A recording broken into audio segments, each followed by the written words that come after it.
Just out here waiting for the garbage truck to leave my block.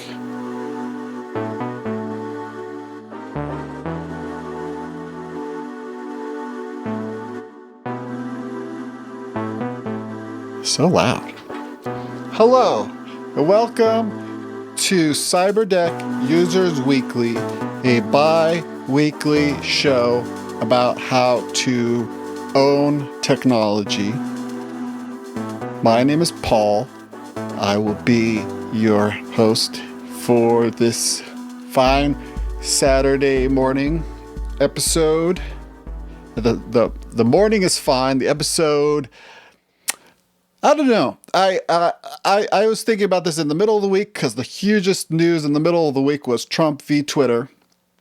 And that seems like a distant memory now and not really the most important thing going on in the world. But I already had some notes written down about it. And, it's something I've been thinking about for a very long time and have never really been able to successfully publish anything coherent because I've never really had fully coherent thoughts. And I'm warning you that what I'm going to say might sound like, oh, of course Paul's going to say that. And so maybe it's not interesting in that way. But again, I'm very interested in finding framings for things, ways of thinking about things.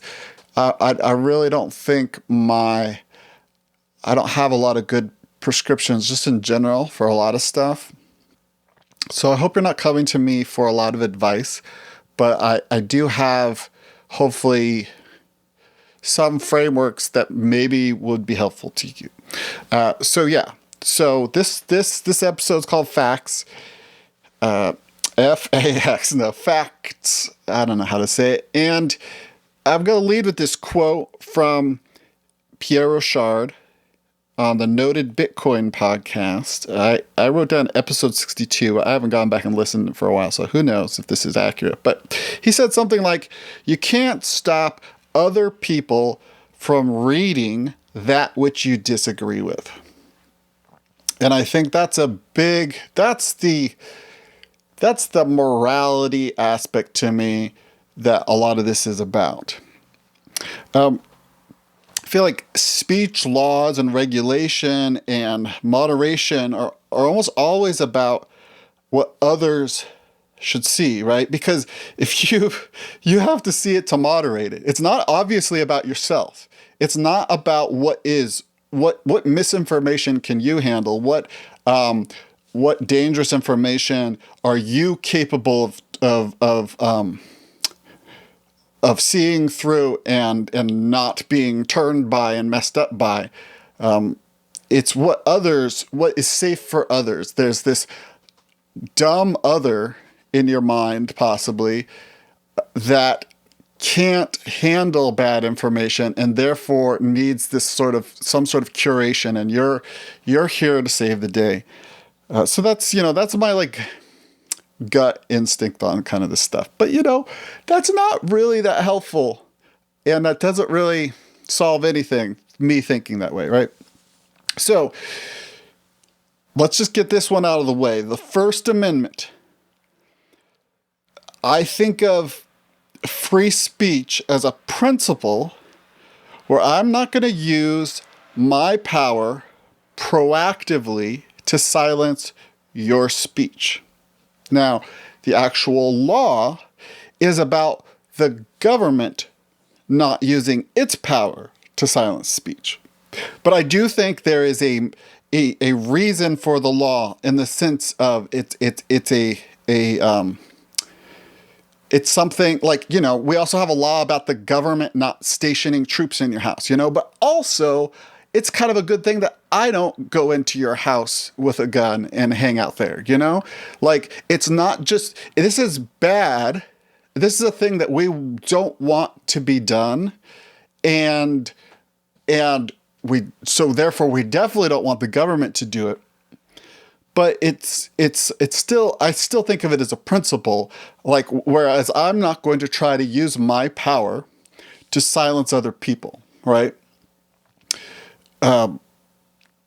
So that's how I think about it. and we're grown-ups. We can talk about morality. We're not just talking about the technical law at issue. Because a lot of times that doesn't seem to be really the most relevant aspect of these things. And so censorship is not an educational tool. Remember, censorship being the application of power to limit other people's speech. It's a tool of control. And one of the things that always stands out to me with censorship, and it kind of drives me crazy about it when I see it happening, and I'm going to soon differentiate between censorship and like moderation and that kind of thing, but you don't know what's being censored because you don't see it, because that's the whole point. If you saw it, that censorship was ineffectual. So if you don't see it, how do you know whether the right things are being censored? You know, how do you know that your side is winning? How do you know your side is getting the most out of this application of power? And I think that's a lot of what happens with the tug of war of, wanting more moderation or less moderation through the application of power on platforms, is this idea of what is the corrective method for deciding what is correct, other than obviously the individuals deciding what should and shouldn't be shown, just searching their hearts, because something that's wrong to talk about, you can't talk about whether or not it's wrong to talk about it in some sense, right? And so there's just this sort of high potential for misapplication of this, and a lack of means of correction. And so as somebody who views themselves as, I don't know what you would call it, pro a high morality, let's say, like a pretty high standard of what people ought to do, right? There's so much bad stuff, right? And I would like that bad stuff to not exist. But the problem is that someone who has the power to forcefully stop bad stuff from existing also has the power, just de facto has the power to stop good stuff from existing. Because the act of stopping bad stuff from existing, is suppressing the ability to put a check on that person who has power. Obviously, I'm being unsubtle here. Like the platforms like Facebook and Twitter are in this dumb no man's land where their speech, like what they're actually saying, what they're publishing, is primarily promulgation of other people's speech. And I'm going to say the word promulgation a lot, and I hope I can say it correctly. But that's the big idea here. And obviously, I mean, it is kind of obvious, right? Like if you build a blog, you have the right to restrain what goes on there. And even if you have a comment section, you are allowed to delete comments, right? And Twitter is bigger, but they're not different in kind. All these debates over like platform and publisher and all that kind of stuff. Platform is kind of a meaningless concept because there's only publishing. That's the only thing you can do. You can publish or you cannot publish other people, but there's no extra category for some mythical thing called a platform, because it's really never existed. Either Twitter needs to put effort and CPU time and database storage and bandwidth costs into promulgating my dumb tweet, or they don't do that. But there's no version where Twitter is can be indifferent, because if they didn't promulgate my tweet, I wouldn't be on Twitter, right?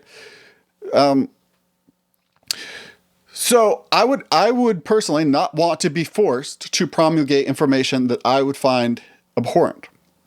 I also, again, I don't want to use my power to stop other people from accessing information I disagree with or publishing information I disagree with. I just should be able to choose on my own platform. And, again, like problems with censorship, like censorship doesn't restrain conspiracy theories. It validates them, right? The cure for wrongthink is not banning it. It's better information. I also believe that people who have facts on their side are typically the people who aren't as afraid of people hearing the other facts, the different facts, quote unquote. But as great as I sound when I say that, to myself, like, ooh, Paul, you noble bastion of free speech. I just don't think any of it is useful as a prescription for how Twitter or Facebook or YouTube should behave. That doesn't solve what they're supposed to do in this situation. And maybe somebody has a better moral framework for how they should be behaving in this situation. But I don't know what it is. So I'm going to try now to be a little clearer in terms, and I'm sure I'm going to screw up, so please forgive me for that. But trying to tease out these different roles a little bit of like speech adjacent activities. Right? So you have censorship, which I'm defining as actively using power to limit what someone can say or hear. Right? So in a sense, you're going after the other, right? This isn't about what's on your platform or what you say yourself or what you can see yourself, obviously, but about going into somebody else's house and posting up there and deciding what they can say and do. Non-promulgation, which would be silencing others through inactivity. This would be if Twitter did not publish my tweet, right? They would be non-promulgators of my tweet. And there's promulgation. When they do publish my tweet, so they're republishing me. This is not a retweet. This is, I guess retweet is a form of promulgate. A retweet is a request for Twitter to promulgate this information more, but it's all Twitter speech in a sense. It's my speech, but the end product is Twitter speech. This is, I'm really just sounding dumb to myself. Okay, so the last term I want to define is self-publication, which would be creating your own platform to host your own speech or the speech of others, right? So promulgation is really some of the most powerful speech there is, like printing press and the Bible, right? The speech already existed, but the access to it was limited. Printing a bunch of copies of it was a promulgation. It wasn't necessarily new speech. It was just spread wider and more easily accessible.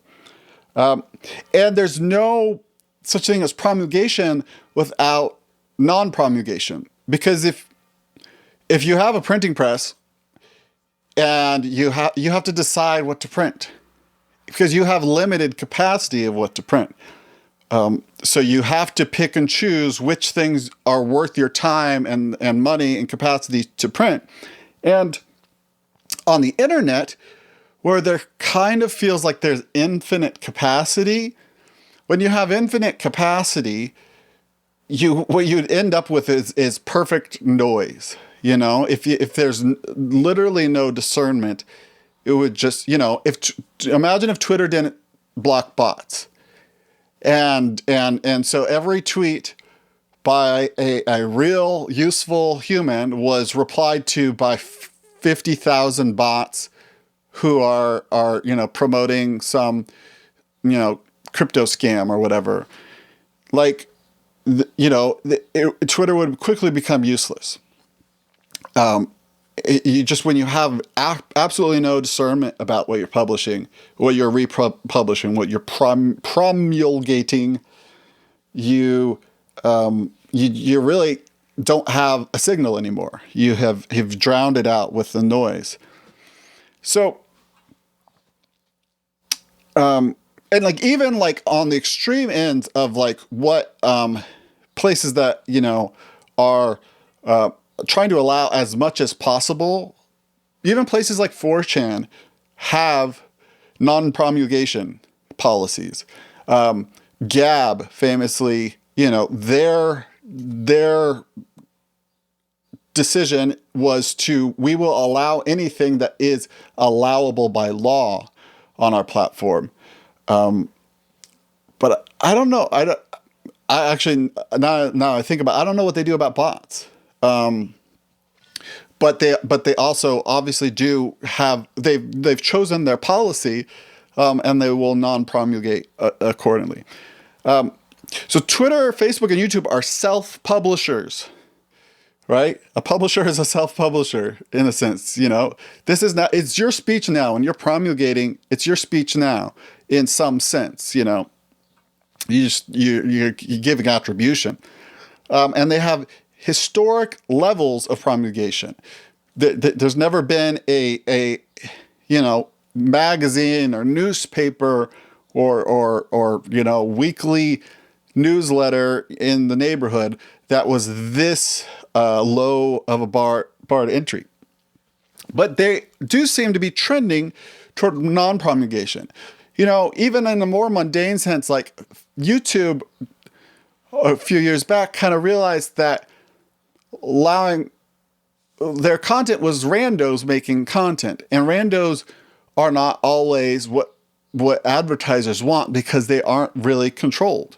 So YouTube started trending towards its own speech, creating original content or doing partnerships with creators that it thought would be, would create the exact type of thing that they want instead of whatever.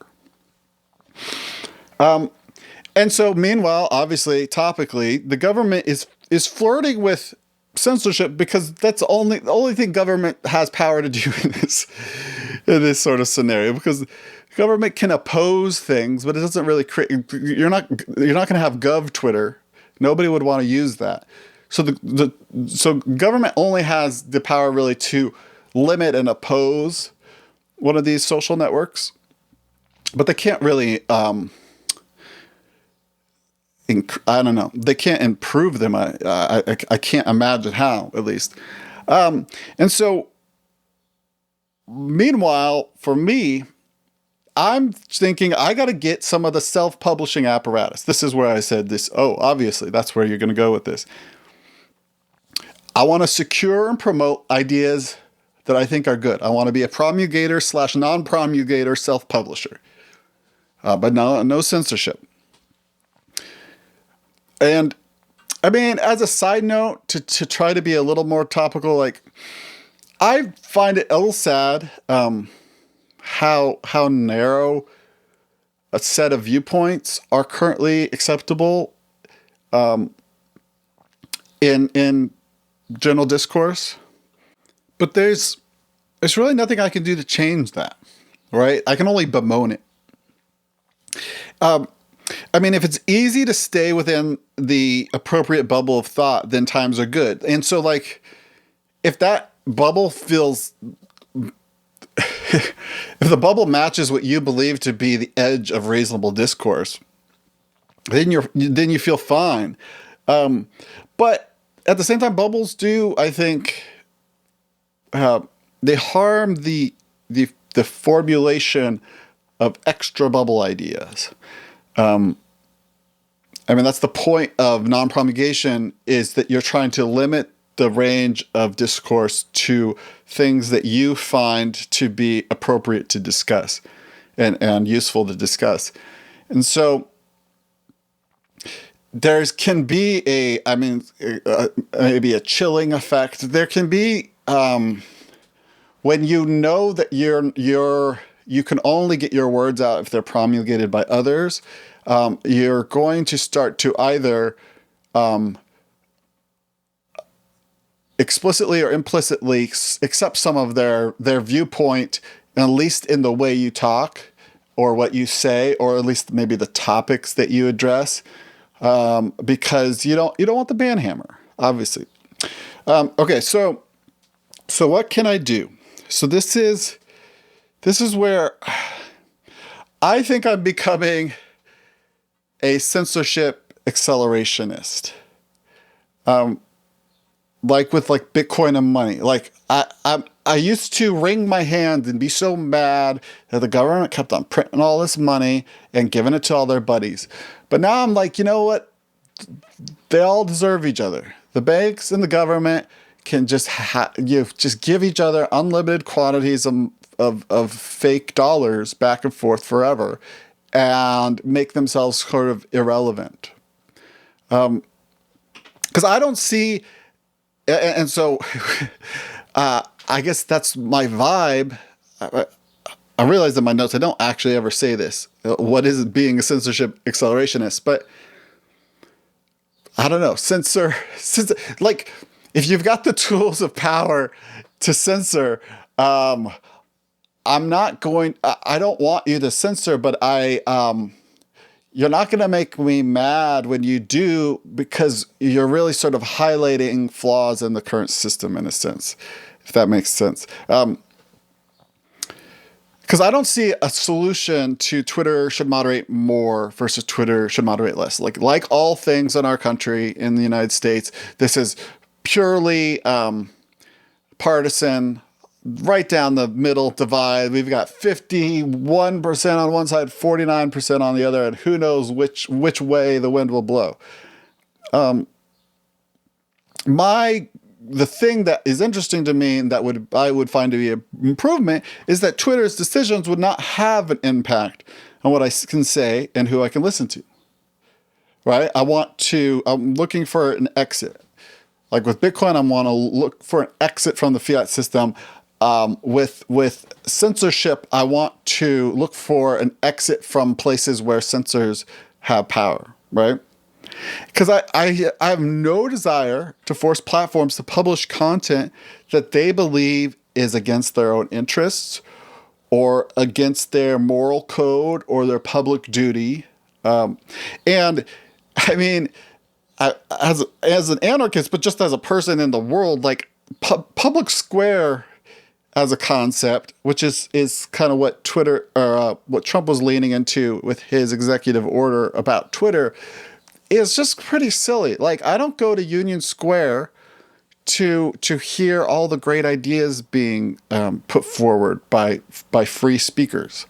You know, there are a lot of ideas being put forward, and there's a lot of stuff going on there.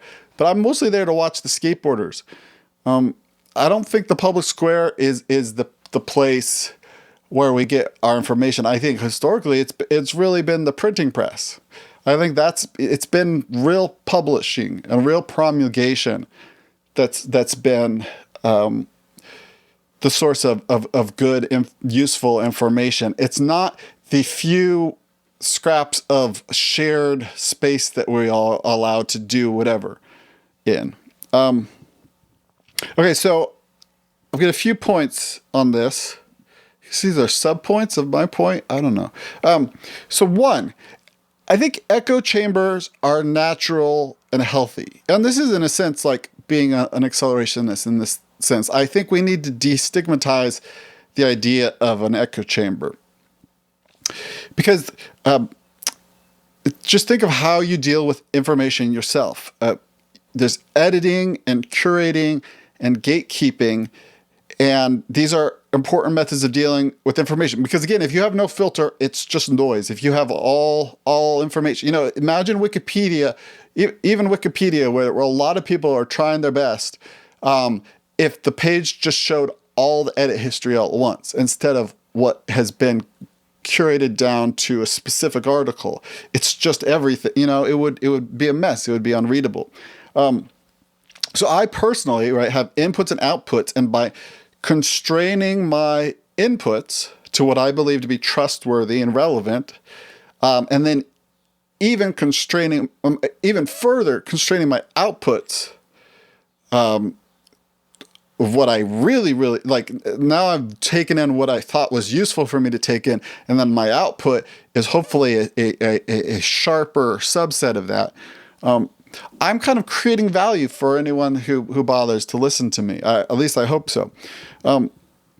I also find echo chambers as like they're the best place to engage with an opposing idea, because what I find on Twitter is when you have an argument, the Venn diagram overlap with that other person is so small usually that you kind of come at it with an innate distrust. You're quickly start attacking each other's motivations because you don't know whether or not you have this shared, if you're really on the same side yet, right?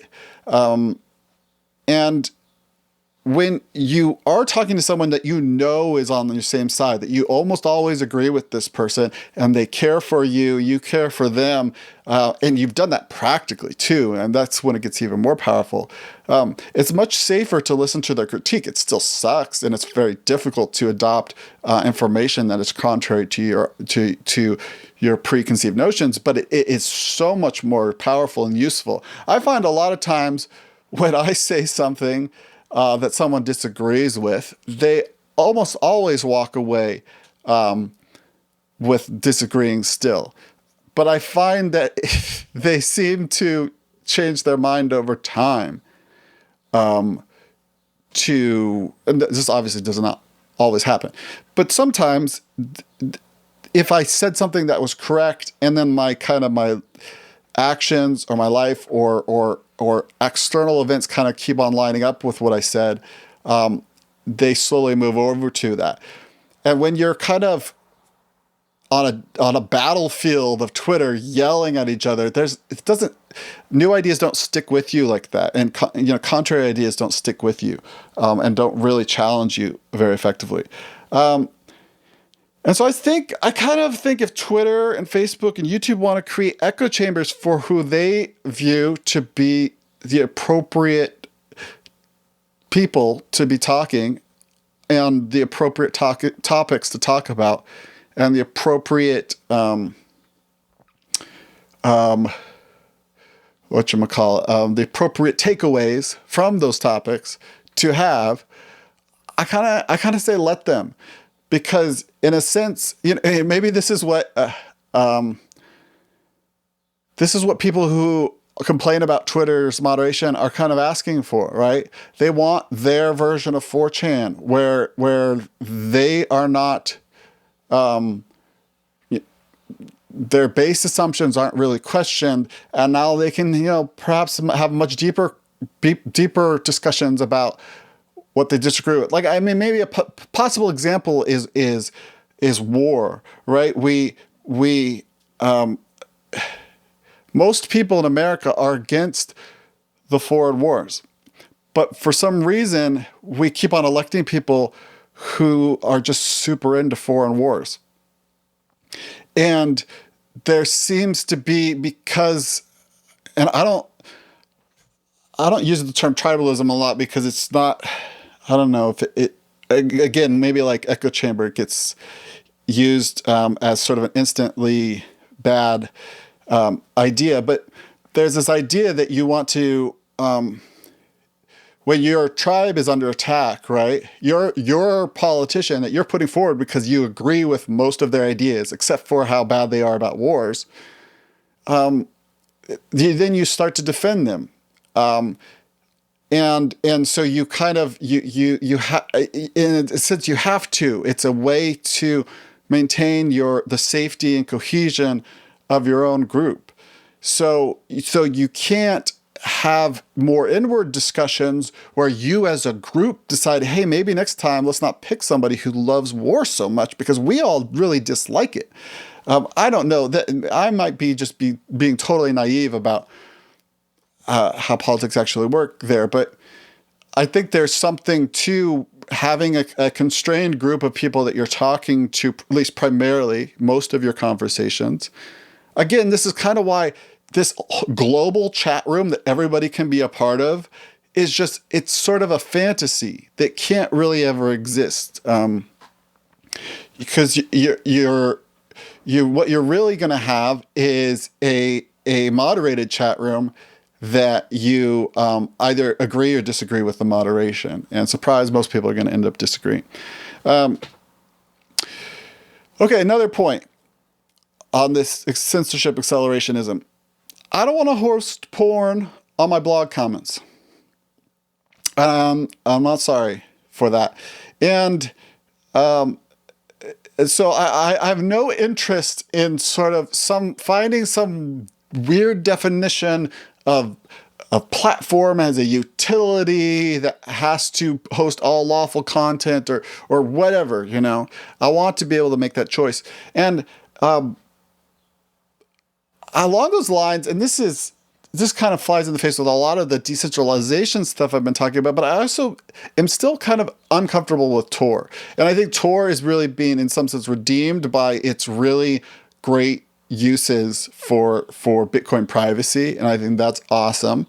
And obviously it is a really great asset for someone in an oppressive regime or a dangerous situation. And I don't begrudge anybody using it for those things, but there's something that I feel weird about if I had a Tor node and I was helping the Tor network and transmitting traffic. I'd be transmitting a lot of traffic that I would find objectionable, right? And it just kind of makes me a little sick to my stomach. And so I will hope that there could be some sort of future way of evading government surveillance and also not helping bad people transmit bad information, like truly harmful and wrong information. I don't know if that exists. That could be super pie in the sky. And this might always be a problem. But it's like if you have a hammer store, people could buy hammers for the right reasons or the wrong reasons, but you don't have to go and help them do the actual thing that they're doing. And I feel like there's something about Tor that to me makes me feel a little more proactively involved in the bad hammer usage. So I don't know. That's something I've been thinking about. The Disney film, this is another point under censorship accelerationism. The Disney film Newsies starring Christian Bale. So where do you talk about whether or not it's okay to talk about something? Who do you discuss that with? What is your protocol? Do you turn your phone off? So obviously, you do it with people you trust and hopefully over mediums you trust. And Christian Bale, I think, seems trustworthy in this regard. I would bring my conspiracy to overthrow the mean newspaper man to Christian Bale. I think we need. I read this really good book about conspiracies. It's like the Peter Thiel conspiracy to take down Gawker, and so the concept of conspiracy is neutral, right? But it's just. So whether or not you agree with the outcomes, I think it's an interesting methodology to get a small group of people, get your little echo chamber together, get a circle of trust to create change. Instead of just yelling across the battlefield, here's how I want to create change, because so in the movie Newsies, this New York World newspaper, right? And it's being bad. And so the Newsies want to oppose New York World. How do they oppose it? They don't publish a story in New York World. They could put a story in an opposing newspaper, which is a kind of, now that I think about it, that's kind of their original tactic. Because the president from Independence Day, he is like he's a opposing newspaper man, and he's going to help write a story about their cause, right? But once he gets shut down, then they publish, they self-publish, they get their own press and they start publishing their own newspaper. Because in a more funny sense, I don't get mad at HBO for not carrying my podcast on there, and similarly, YouTube is this HBO that quote unquote anyone can publish to, but that's just really not true. I think it's kind of, it's nonsensical and untenable. Twitter is this New York world that anyone can write an article for, but it's not. Obviously, it couldn't ever be. So I think that getting rid of that fantasy of these platforms as these potentially neutral places is that's the censorship accelerationism we'll talk about. Okay, so new section. I think the key may be, let me just read this so I can get my bearings. Stop thinking of speech on YouTube or Twitter or Facebook as other people's speech. Start seeing Twitter handles the same way you see a byline in a newspaper or a magazine. A newspaper might run an opposing editorial, but it's still only publishing information it wants you to hear. This is seriously not a knock on these platforms, but of the impossibility of being a promulgator. Impartiality can't be achieved, so why not lean into it? Not lean into it and just be ridiculous and weird about which information you pick and choose, but by really understanding the nature of things, that there's really kind of no such thing as this neutral platform. And even like Mastodon. So Mastodon is an alternative to Twitter, and it's federated, kind of like how email is federated. So anybody could run a Mastodon server, instance or whatever it's called, and they can interoperate, but they can also limit interoperation. So if you're running a Mastodon server and nobody likes you and nobody likes what you have to say and nobody likes or somebody on your Mastodon instance is bad according to them, they can just kind of shut off access, right? So now you can see that Mastodon instance or server, this is not the new perfectly neutral platform, right? This is another newspaper with bylines. This is the information that this Mastodon instance believes to be acceptable and worthy of promoting and publishing. Obviously, it's a little different, but I don't think it's 100% different. I think it's only really 20% different. So I'm really not for or against Section 230. Really, I don't care. I mean, whatever the government is going to do or not going to do about this stuff, I'm sure it will be the wrong thing and it will suck. Like that's the government's track record. So what I can do is try to make sure it sucks the least for myself and the people I care about.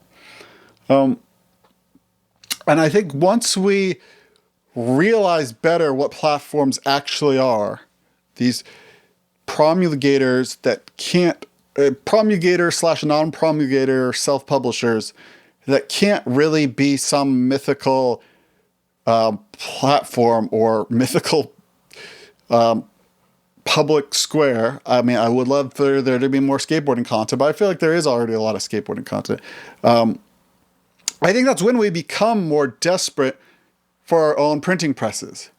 Once you realize that Gutenberg is not going to print your Bible that you made up about your dog, then you get your own printing press, or you find somebody, you try to get access to these means of producing and publishing.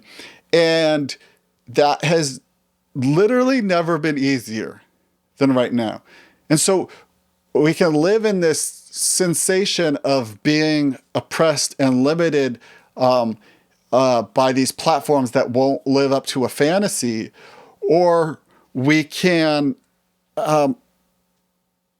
get our own printing presses. We can decide whether or not what we want to promulgate, what we want to publish, what we want to non-promulgate,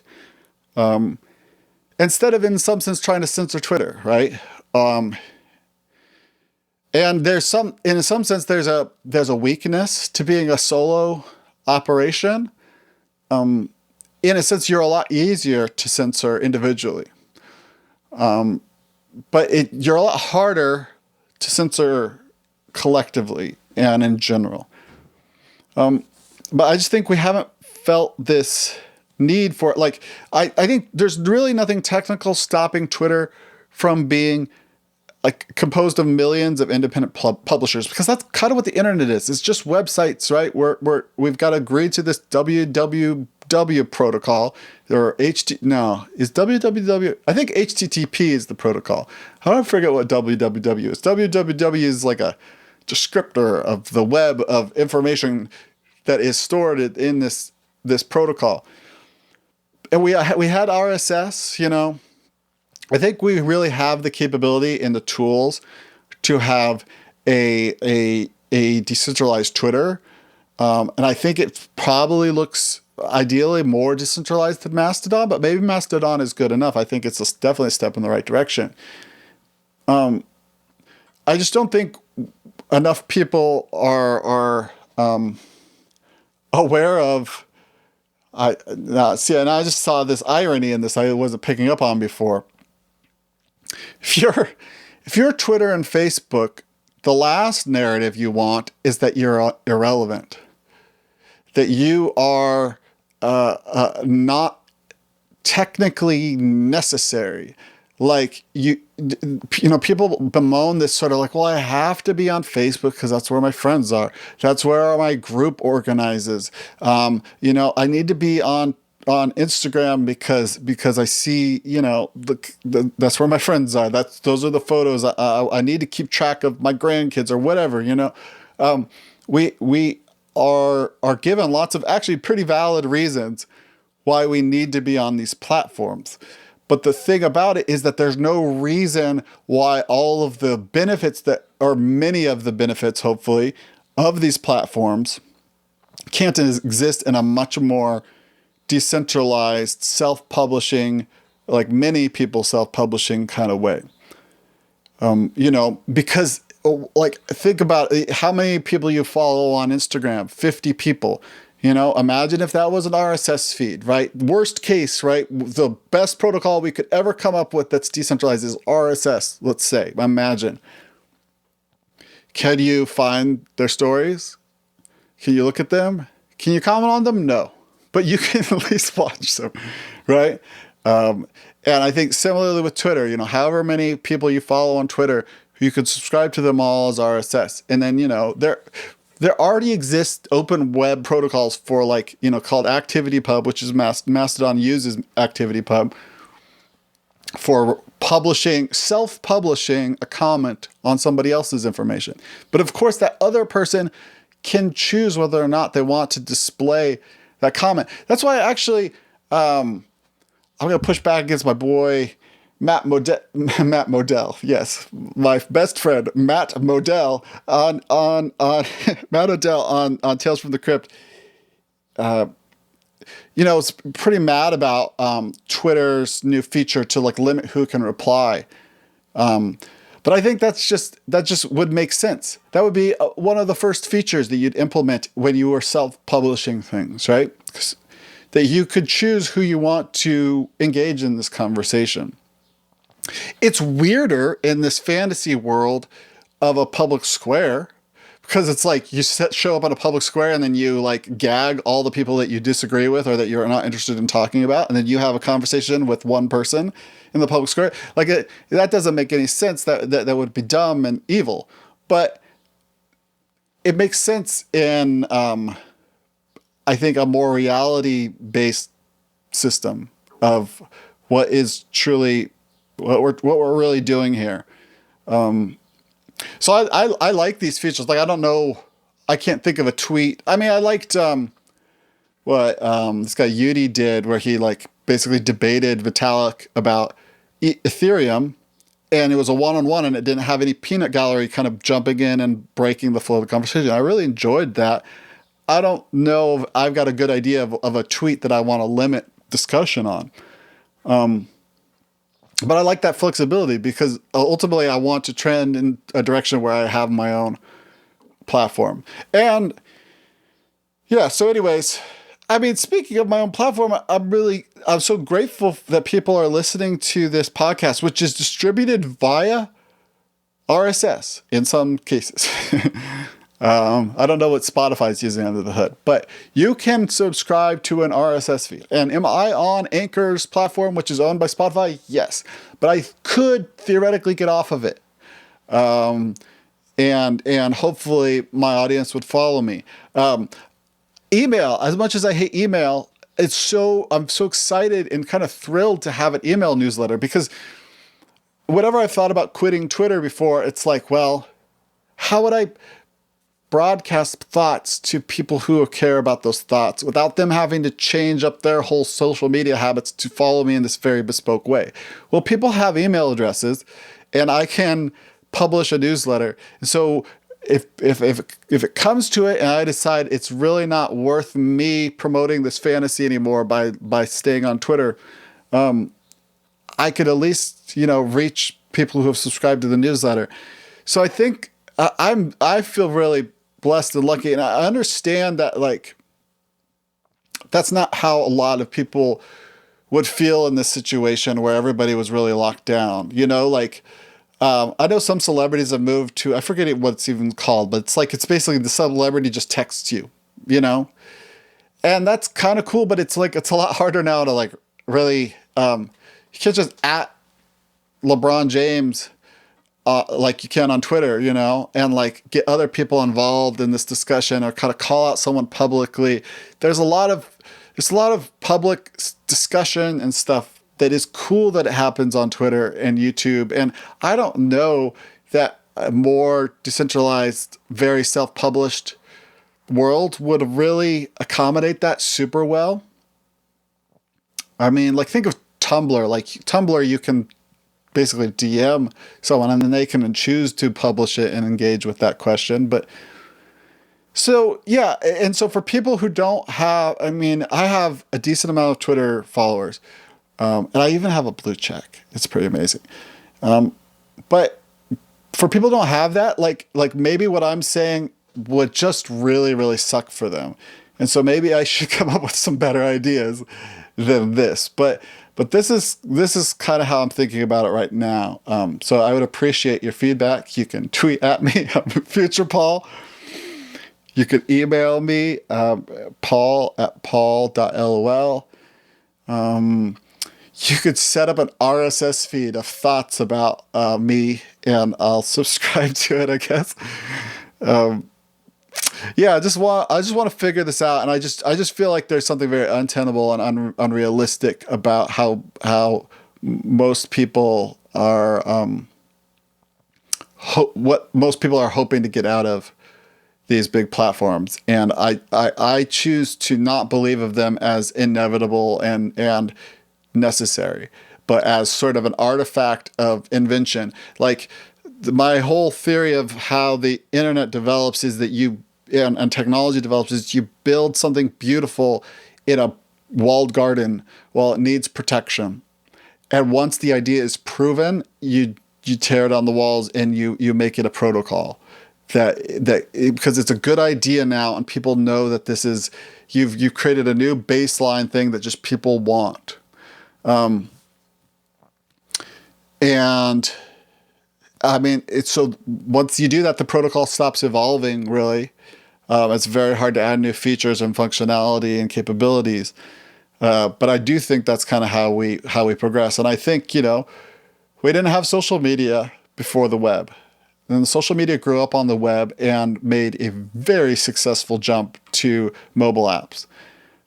But now we know we want social media. And I think we could hopefully find a way to be social with one another without anybody having to publish something that they hate. That would be my hope. So anyways, I went way longer than I thought I would on this topic. Appreciate you listening.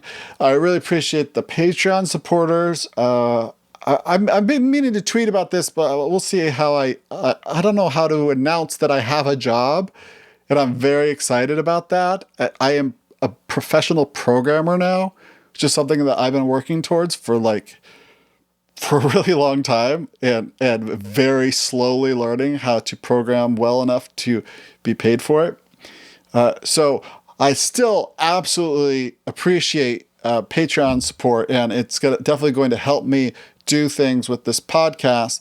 But if you are supporting me on Patreon because I didn't have a job and you were trying to help out in that sense, I am so grateful. but I don't need it in that sense. I still want your money, obviously, so I can buy more Bitcoin nodes. I can buy more Bitcoin. I can pay MailChimp for its ridiculous newsletter fees, and my vanity domain name renewal. But I just wanted to give you that as information, and I guess I'll probably say something like that on the Patreon page as well, so that you can be aware. But yeah, anyways, thanks for listening. Have a good day. Stay safe out there. Paul.